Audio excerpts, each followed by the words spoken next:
Hello cheerful people, कैसे हैं आप सब लोग। 21 दिसंबर को इस बार से मनाया जाएगा द वर्ल्ड मेडिटेशन डे।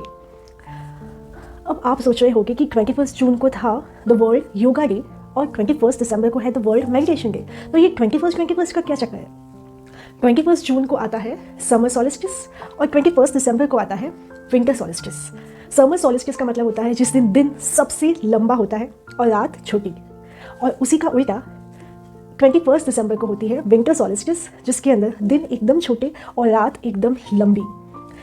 और ये सब होता है सन के इफेक्ट की वजह से, क्योंकि सन जब अर्थ के ऊपर बहुत ज़्यादा होता है, बहुत गर्मी हो रही होती है, तो दैट इज़ समर सॉलिस्टिस जो 21 जून को होता है।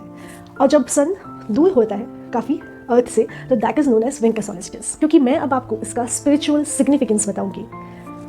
ये जो सॉलिस्टिस का टाइम होता है, ये मेडिटेशन के लिए सबसे बेस्ट होता है, क्योंकि इस टाइम पे नेचर के अंदर ऐसी वाइब्रेशंस चल रही होती है जो आपको बोलती है कि आप रिलैक्स करिए, रिजुविनेट करिए अपने आप को, यानी वापस से फ्रेश एनर्जी से इन्फ्यूज़ करिए अपने अंदर, नई एनर्जी को जागृत करिए, नई और पॉजिटिव एनर्जी से अपने आप को कनेक्ट करिए। और जो भी काम आप कर रहे हैं, जो आप पूरे साल करते आए हैं, उसे थोड़ी देर के लिए रोक दीजिए, टेक अ पॉज। एग्जाम्पल के लिए, अगर आप देखोगे कि आपको स्विट्ज़रलैंड जाने का मौका मिलता है, जस्ट इमेजिन कि आप स्विट्ज़रलैंड जा रहे हैं और आपके पास खुद की गाड़ी है और आप खुद ड्राइव कर रहे हैं, और वहाँ पे स्पीड लिमिट लिखी है 300 किलोमीटर, यानी आपको 300 किलोमीटर की रफ्तार से, 300 की स्पीड से ड्राइव करना है। तो क्या आप वो सुंदर वादियों को, वो सारे ब्यूटीफुल फ्लावर्स को, वो सारे ब्यूटीफुल लोगों को, उस लैंडस्केप को, उस ग्रीनरी को, उस नेचर की ब्यूटी को एंजॉय कर पाएंगे? इम्पॉसिबल। और अगर कोई इंसान ड्राइव करते करते वो सब देखने की कोशिश भी करे, तो it doesn't make any sense, क्योंकि उसका एक्सीडेंट हो जाएगा। ड्राइव कर तो आप क्या देख पाएंगे? सिर्फ आपके सामने जो रोड है, सिर्फ उसको, यानी मैकेनिकली आपको चलना पड़ेगा। और ऐसा ही हम अपनी लाइफ में करते हैं। हम अपनी लाइफ के मोमेंट्स को एंजॉय ही नहीं करते, क्योंकि हम बहुत तेज़ भाग रहे होते हैं। या तो हम अपनी स्पीड से भाग रहे हैं, या फिर सामने वाले इंसान को देख कर उसकी स्पीड को कॉपी करने की कोशिश कर रहे हैं कि अच्छा, अगर उसने 26 में ये कर लिया तो मुझे तो 27 में इसको अचीव करना ही है, वरना मैं कैसे पीछे रह सकता हूँ, मैं कैसे पीछे रह सकती हूँ। अगर उसने 28 में शादी कर ली तो मैं 30 में कैसे बिना शादी के रह सकती हूँ। अगर उसके पास में ये वाली कार आ गई और मैं आज तक 2 व्हीलर ही चला रहा हूँ, ये क्या बात हुई। तो लोगों की स्पीड से हम कोप अप करने की कोशिश करते हैं, और उसके अंदर हम ये भूल जाते हैं कि हम खुद क्या है। हम मैकेनिकल बन जाते हैं। ज़्यादातर लोग सुबह उठते हैं, उठने के बाद में वो चाय कॉफ़ी, देन फ्रेश होना, नहाना, ऑफिस में जाना, या घर का काम करना, या स्टूडेंट है तो पढ़ाई करना, या whatsoever their work is, they get busy in the rat race पूरे टाइम। और ऐसा फीलिंग उनको आता है कि वो एक ऑटोमेटिक इंसान बन गए हैं। तो ये ठीक उसी तरह है कि आप स्विट्ज़रलैंड गए और आपने एंजॉय ही नहीं किया। जब आप गाड़ी रोकोगे तो मैंने तो कुछ देखा ही नहीं। और ऐसे करते करते लोगों 60, 70, 80s में आ जाते हैं, और उनको ये फीलिंग आती है कि यार मैं तो जिया ही नहीं, मैंने तो जिया ही नहीं, क्योंकि उन्होंने पॉज नहीं किया। दे डिडंट रिफ्लेक्ट बैक कि व्हाट दे आर डूइंग। तो ये जो विंटर सॉलिस्टिस का टाइम है, ये सबसे बेस्ट टाइम है मेडिटेशन को शुरू करने का। और मेडिटेशन क्यों शुरू करनी है? ताकि आप एक पॉज ले सकें अपनी नॉर्मल लाइफ के रूटीन से। तो आज हम मेडिटेशन के ऊपर बात करेंगे। मेडिटेशन स्टार्ट करने का ये सबसे कंड्यूसिव टाइम है। तो आपको क्या करना है? आपको अपने घर की पूजा में बैठना है, ठीक है। अगर आपको लगता है कि पूजा में मन नहीं लगेगा, तो आप अपने घर में कोई एक छोटा सा कॉर्नर बना लीजिए, जैसा मैंने बनाया। वो आपका ऑल्टर हो जाएगा एक तरह से, और उसके अंदर जो भी आपके फेवरेट भगवान हैं उनको आप अपने बीच में, केंद्र में रख लीजिए। डिपेंड्स आपके घर की ज्योग्राफी के हिसाब से, स्मॉल, बड़ा, ऐसा कुछ भी वो नहीं, उनको आप रख लीजिए। अगर आपको अच्छा लगता है तो माहौल बनाना है। अब जो लोग भी, ये वीडियो उन लोगों के लिए है जो मेडिटेशन जस्ट स्टार्ट करना चाहते हैं, मगर वो हर बार ये कंप्लेंट करते हैं कि हमसे तो मेडिटेशन होती नहीं, हम कर ही नहीं सकते, हम ये हमारे काम करते हैं। तो उनके लिए ये टाइम सबसे बेस्ट है। मान लीजिए ताकि आपका माहौल बहुत ही खुशनुमा और अच्छी फ्रेगरेंस वाला हो जाए। और अगर आप चाहें तो दिए लगा लीजिए, कैंडल्स लगा लीजिए, जो फ्रेगरेंस वाली कैंडल्स आती है वो लगा लीजिए। ऐसी कोई भी चीज़ जो आपके मन को शांति दे, वो चीज़ें करें। ताकि, यानी कहने का मतलब है कि जो लोग मेडिटेशन शुरू करना चाहते हैं, उनको पहले अपने आप को मेंटली प्रिपेयर करना है कि हाँ, आज से मैं मेडिटेशन शुरू करूँगा। और अगर आप, my dear, start your journey of self exploration. आपके ही अंदर इतने खजाने भरे हुए हैं कि आपको सिर्फ मेडिटेशन से पता चलेगा, और कोई रास्ता नहीं।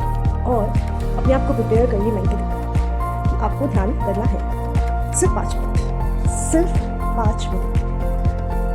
यूजुअली लोग क्या सोचते हैं कि ध्यान तो शिष्य नहीं करते, हम कैसे कर सकते हैं। सन्यासी लोग, ध्यान उनके लिए है, मेडिटेशन तो उनके लिए। हम इतने रेस्टलेस हैं, हम इतने बिजी हैं, हमारे पास कहाँ टाइम। तो अगर एक केजी क्लास का बच्चा अगर उसी दिन ये सोच ले कि उसको पीएचडी आज ही करनी है, तो वो शायद कभी स्कूल जा ही नहीं पाएगा, वो हिम्मत ही नहीं कर पाएगा स्कूल जाने की। ठीक उसी तरह आपको अपने आप को उन लोगों से कंपेयर नहीं करना है जो बहुत सालों से मेडिटेशन कर रहे हैं कि इनका तो इतना अच्छा लग जाता है ध्यान, हमारा तो लगता ही नहीं। ये कंपैरिजन हटा दीजिए, ये नहीं करना है, क्योंकि ये वो चीज़ें हैं जो डिस्करेज करती है कि इंसान को मेडिटेशन। गीता के अंदर भगवान श्री कृष्ण ने कहा है कि जितने भी संसार में प्राणी है वो सभी मेरे प्रिय है और मैं बायस्ड नहीं हूँ। हे अर्जुन, जो इंसान मेरे ऊपर ध्यान लगाता है, मेडिटेशन करता है, वो मेरा परम प्रिय है। तो हे अर्जुन, तुम योगी बनो। तो अगर आपको भगवान कृष्ण का प्रिय बनना है तो आपको आज से मेडिटेशन शुरू कर देनी चाहिए। अब तो United Nation close your eyes, take all your carbon dioxide outside from mouth. जब हम एक्सहेल करते हैं तो जितनी भी कार्बन होती है हमारे बॉडी में, कार्बन डाइऑक्साइड, वो बाहर चली जाती है, और जब हम इनहेल करते हैं तो हम ऑक्सीजन को लेते हैं। तो जब आप कार्बन को एक्सहेल करो डबल एक्सहेलेशन में, तो ये सोचो कि जितनी भी नेगेटिविटी है, जितनी भी स्ट्रेस है, जितनी भी उसने ये कह दिया मेरे बारे में, उसने वो कह दिया, उसने ऐसा कर दिया, उसने वैसा कर दिया, ये सारी आप इस एक्सहेलेशन में बाहर फेंक रहे हो। जस्ट इमेजिन, और आपको वास्तव में अच्छा फील होने लगेगा। उसके बाद इनहेल करिए पॉजिटिविटी। इनहेल हम कर रहे हैं तो ऑक्सीजन तो जा ही रही है ऑटोमेटिकली। अब हमें क्या करना है, अपने माइंड को पॉजिटिव करना है। तो क्या करेंगे, इनहेल करिए पॉजिटिविटी, इनहेल करिए एंथुसियाज्म, यानी एक जोश मेडिटेशन करने का, भगवान से जुड़ने का और भगवान का फेवरेट बनने का। क्योंकि लोग ना इंसान का फेवरेट बनने के लिए पूरी ज़िंदगी लगा देते हैं, पर वो बन नहीं पाते, क्योंकि कभी कोई धोखा दे देता है, कभी कुछ। लोग फ्रेंडशिप के लिए मरे जा रहे हैं और उन्हें अच्छे फ्रेंड्स नहीं मिलते। बहुत सारे फेक फ्रेंड्स मिलते हैं और वो फेक फ्रेंड्स उन्हें ये समझा देते हैं कि व्हाट लाइफ इज़ अबाउट। तो अभी ये जो एरा चल रहा है ना, ये फेक फ्रेंड्स का चल रहा है, जिसमें आपको भी बहुत सारे फेक फ्रेंड्स मिले होंगे, यानी नकली दोस्त। तो इस एरा में भगवान श्री कृष्ण को अपना बेस्ट फ्रेंड बनाने की कोशिश करिए, और भगवान बहुत खुश होंगे आपसे, क्योंकि वो यही चाहते हैं। उन्होंने खुद गीता में लिख कर दिया है कि जो भी ये ऐसा करेगा वो मेरा मोस्ट फेवरेट रहेगा, और जिसका मोस्ट फेवरेट इस पूरी दुनिया का राजा है, उसको किस बात का दुख, उसको किस बात की कमी। इसलिए मैंने यहाँ पर ये फेवरेट होते हैं भगवान कृष्ण की, जिसके अंदर अर्जुन भगवान से प्रार्थना कर रहे हैं कि मुझे आप चाहिए हो, ना कि आपके 1000 या लाख जो भी सैनिक थे, नंबर भी मुझे याद नहीं, वो सेना नहीं चाहिए। अगर सिर्फ आप मेरे साथ हो तो मैं जीतूंगा, ये मुझे पता है। और वही दुर्योधन कृष्ण भगवान की सेना को मांगने आया, उसको कृष्ण भगवान से मतलब नहीं है। तो ये अर्जुन और कोई नहीं, हम हैं, अगर हम भगवान को सेलेक्ट करते हैं। और दुर्योधन भी और कोई नहीं, हम हैं, अगर हम फेक लोगों को, मटेरियल को और ऐसी चीज़ों को सेलेक्ट करते हैं जिसको हम भगवान से ज़्यादा इंपॉर्टेंस दे रहे हैं। तो ये मुझे बहुत पसंद है। और यहाँ पे लिखा भी है, where Krishna is there is victory. तो आप अगर अपनी लाइफ में विक्टोरियस बनना चाहते हैं तो सबसे पहले अपने आप से जीतना सीखिए, और अपने आप से जीतने के लिए आपको आज से ध्यान करना चाहिए। और अगर ये वीडियो आपके पास पहुँच गया है तो भगवान का साइन समझिए कि he is indicating you to start your meditation journey from, ताकि आपका 2025 अभी से ही अच्छा होना शुरू हो जाए। So stay happy, stay cheerful and enjoy this festive season with meditation also. Bye.